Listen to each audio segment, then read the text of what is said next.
Assalamualaikum warahmatullahi wabarakatuh. Salam sejahtera untuk kita semua. Yang saya hormati Bapak Ibu Guru serta teman-teman yang saya banggakan. Puji dan syukur kita panjatkan kehadirat Tuhan Yang Maha Esa, karena atas rahmat dan hidayah-Nya kita dapat berkumpul dalam keadaan sehat dan afiat. Hadirin yang saya hormati, menjelang akhir tahun 2025, dunia pendidikan Indonesia tengah berada pada persimpangan yang tidak mudah. Kita sedang menyaksikan sebuah fenomena besar yang jarang terjadi sebelumnya, yaitu gelombang protes nasional yang dipelopori oleh para siswa melalui sebuah petisi daring bertajuk "Batalkan Pelaksanaan TKA 2025". Lebih dari 150.000 siswa menyuarakan aspirasi mereka hanya dalam hitungan hari. Angka tersebut bukan sekedar statistik. Di baliknya terdapat ribuan cerita tentang kecemasan, ketidakpastian, dan rasa tidak siap yang dirasakan oleh siswa dari berbagai daerah. Besar kemungkinan sebagian dari keresahan itu juga kita rasakan sendiri di lingkungan sekolah kita. Salah satu akar utama dari polemik ini adalah lini masa pelaksanaan TKA yang sangat singkat. Kebijakan TKA diumumkan pada bulan Juni 2025, disahkan pada bulan Juli, dan dijadwalkan pelaksanaannya pada awal November. Artinya, siswa terutama kelas 12 hanya memiliki waktu sekitar 3 hingga 4 bulan untuk beradaptasi dan mempersiapkan diri. Dalam dunia pendidikan, waktu persiapan merupakan faktor yang sangat krusial. Sebuah asesmen berskala nasional seharusnya diperkenalkan jauh-jauh hari. Namun, pada kenyataannya, simulasi resmi TKA baru dilaksanakan sekitar 1 bulan sebelum ujian. Kondisi ini membuat banyak siswa serba buru-buru karena keterbatasan waktu dan informasi. Di saat yang sama, siswa kelas akhir juga harus menghadapi berbagai tuntutan lain, seperti ujian praktik, tugas akhir, penilaian rapor, serta persiapan masuk perguruan tinggi. Ketika TKA hadir tanpa masa transisi yang memadai, ia terasa bukan sebagai alat pemetaan, melainkan sebagai beban tambahan yang datang secara mendadak. Hadirin yang saya hormati, selain persoalan teknis, kita juga tidak boleh menutup mata terhadap dampak psikologis yang ditimbulkan. Istilah ujian nasional atau tes berskala nasional masih menyisakan trauma kolektif bagi banyak siswa. Tekanan untuk mendapatkan nilai, rasa takut gagal, dan kecemasan berlebihan pernah menjadi bagian kelam dari sistem evaluasi pendidikan kita di masa lalu. Meskipun pemerintah menegaskan bahwa TKA tidak menentukan kelulusan, persepsi masyarakat tidak bisa berubah dalam waktu singkat. Banyak siswa tetap memandang TKA sebagai penentu masa depan akademik mereka.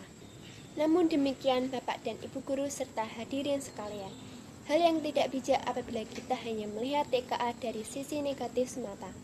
Pemerintah melalui Pusat Asesmen Pendidikan menyampaikan bahwa TKA memiliki tujuan yang baik, yaitu untuk menciptakan alat ukur akademik yang lebih objektif, menyetarakan hasil belajar dari berbagai latar pendidikan, serta memberikan umpan balik bagi siswa dan sekolah mengenai capaian pembelajaran. Tujuan tersebut patut kita apresiasi. Pendidikan memang membutuhkan evaluasi agar dapat terus berkembang. Namun, niat baik harus diiringi dengan kesiapan, sistem komunikasi yang transparan, dan pelaksanaan yang manusiawi. Disinilah letak persoalan utama yang perlu dievaluasi bersama.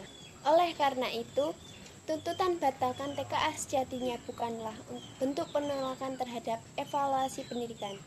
Lebih dari itu, tuntutan tersebut merupakan seruan agar kebijakan dikaji ulang, diperbaiki, dan disempurnakan. Pembatalan total mungkin bukan solusi jangka panjang, tetapi pelaksanaan yang tergesa-gesa juga berisiko menimbulkan persoalan baru yang justru menjauh dari tujuan awal pendidikan. Proses perumusan kebijakan pendidikan akan lebih jauh kuat apabila dibangun melalui dialog yang inklusif. Keterlibatan guru, siswa, orang tua, dan satuan pendidikan bukan sekedar formalitas, melainkan kebutuhan. Ketika kebijakan lahir dari proses mendengarkan, kepercayaan publik akan tumbuh, dan evaluasi tidak dipandang sebagai ancaman, melainkan sebagai upaya bersama untuk memperbaiki kualitas pendidikan secara berkelanjutan ke depan. Teman-teman yang saya banggakan, Di tengah dinamika ini, kita sebagai siswa justru memiliki peran yang tidak kalah penting. Kita dituntut untuk bersikap dewasa, kritis, dan bertanggung jawab dalam menyikapi setiap perubahan. Fokuslah pada hal-hal yang masih berada dalam kendali kita. Belajar secara konsisten, menyusun strategi yang tepat, menjaga kesehatan mental, serta saling menguatkan satu sama lain dalam proses belajar. Di saat yang sama, jangan lupa bahwa setiap langkah kecil yang kita ambil hari ini memiliki dampak besar bagi diri sendiri dan orang lain. Kesungguhan, ketekunan, dan kepedulian tidak hanya membentuk hasil akademik, tetapi juga karakter dan jiwa kita. Ingatlah, keberhasilan sejati adalah ketika kita tumbuh menjadi pribadi yang kuat, bijak, bukan hanya sekedar nilai di kertas. Pada akhirnya, kemampuan bernalar, berpikir kritis, dan memecahkan masalah akan jauh lebih berharga. Pendidikan bukan hanya tentang lulus ujian, tetapi tentang membentuk manusia yang siap menghadapi kehidupan.